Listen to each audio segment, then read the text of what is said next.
Hi hello ನಮಸ್ಕಾರ ಸ್ನೇಹಿತರೆ, ಸ್ಪರ್ಧಾ ಫೋಕಸ್ಗೆ ಸ್ವಾಗತ ಸುಸ್ವಾಗತ. ಇವತ್ತಿನ ವಿಷಯ ಏನು ಹೇಳಕೊಟ್ಟಿದ್ದೆಪ್ಪ ಅಂತಂದ್ರೆ, ಸಿವಿಲ್ ಪೊಲೀಸ್ ಕಾನ್ಸ್ಟೇಬಲ್ ಹುದ್ದೆಗಳಿಗೆ ಯಾರೆಲ್ಲ ಅರ್ಜಿ ಸಲ್ಲಿಸಿದರೆ ಎಕ್ಸಾಮ್ ಡೇಟ್ ಕೂಡ ಅನೌನ್ಸ್ಮೆಂಟ್ ಆಗಿತ್ತು. ಇವಾಗ ಅಡ್ಮಿಟ್ ಕಾರ್ಡ್ ಬಿಟ್ಟಿದ್ದಾರೆ. ಅಡ್ಮಿಟ್ ಕಾರ್ಡನ್ನು ಹಾಲ್ ಟಿಕೆಟನ್ನು ಯಾವ ರೀತಿ ಡೌನ್ಲೋಡ್ ಮಾಡಿಕೊಳ್ಳುವುದು ಅನ್ನೋದನ್ನು ಹೇಳ್ಕೊಡ್ತೀನಿ.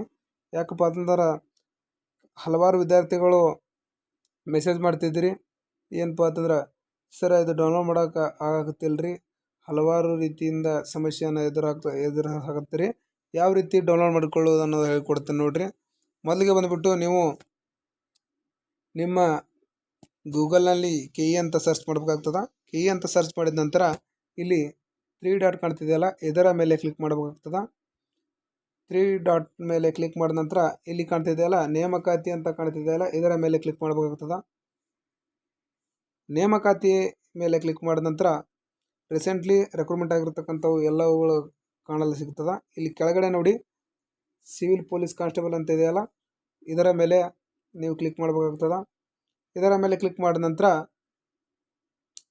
ಇಲ್ಲಿ ನೋಡಿ ಸಿವಿಲ್ ಪೊಲೀಸ್ ಕಾನ್ಸ್ಟೇಬಲ್ ನೇಮಕಾತಿ CRPC ಅಂತ ಕಾಣ್ತಿದೆಯಲ್ಲ, ಇದರ ಮೇಲೆ ಕ್ಲಿಕ್ ಮಾಡಬೇಕಾಗ್ತದೆ. ಇದರ ಮೇಲೆ ಕ್ಲಿಕ್ ಮಾಡಿದ ನಂತರ ಇಲ್ಲಿ ಕೆಳಗಡೆ ನೋಡಿ ಇಲ್ಲಿ civil police constable CRPC KK ಪರೀಕ್ಷಾ ಪ್ರವೇಶ ಪತ್ರ ಡೌನ್ಲೋಡ್ ಇಲ್ಲಿ ಕಾಣಿಸ್ತಿದೆಯಲ್ಲ, ಇದರ ಮೇಲೆ ಕ್ಲಿಕ್ ಮಾಡಬೇಕಾಗ್ತದೆ. ಇದರ ಮೇಲೆ ಕ್ಲಿಕ್ ಮಾಡಿದ ನಂತರ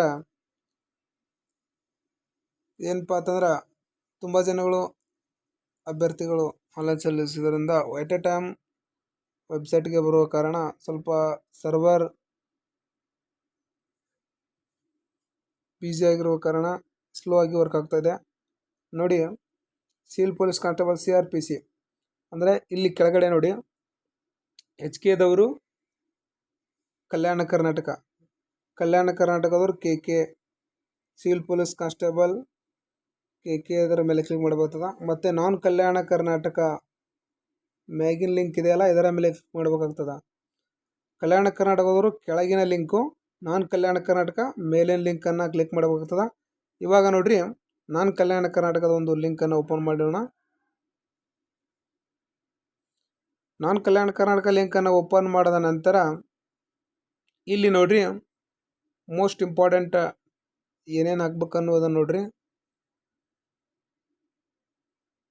ಮೊದಲಿಗೆ ಏನಪ್ಪ ಅಂತಂದ್ರೆ ಇಲ್ಲಿ ಅಪ್ಲಿಕೇಶನ್ ಸಂಖ್ಯೆ, ಅರ್ಜಿ ಸಂಖ್ಯೆ ನೋಡ್ರಿ, ಅಪ್ಲಿಕೇಶನ್ ನಂಬರು ಹಾಕಬೇಕಾಗ್ತದ.